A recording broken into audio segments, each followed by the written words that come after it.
গাজীপুরের কালিয়াকৈরে নির্মিত হাইটেক পার্কে ৩টি প্রতিষ্ঠানের কার্যক্রম উদ্বোধন করেছেন প্রধান উপদেষ্টার বিশেষ সহকারী ফয়েজ আহমেদ তৈয়ব।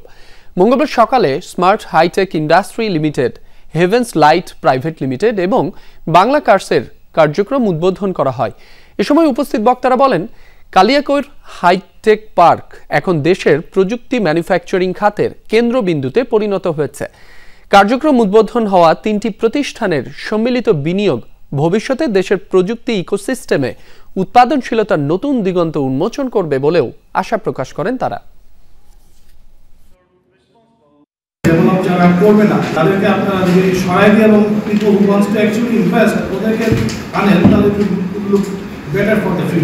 বাংলাদেশে যে অটোমোবাইল ইন্ডাস্ট্রির যে যাত্রা, এটা এখনও একেবারে চাইল্ড পর্যায়ে আছে, এলিমেন্টারি পর্যায়ে আছে। তো আপনারা জানেন যে বাংলাদেশে যত গাড়ি আসে অধিকাংশই আমদানি নির্ভর আর কি।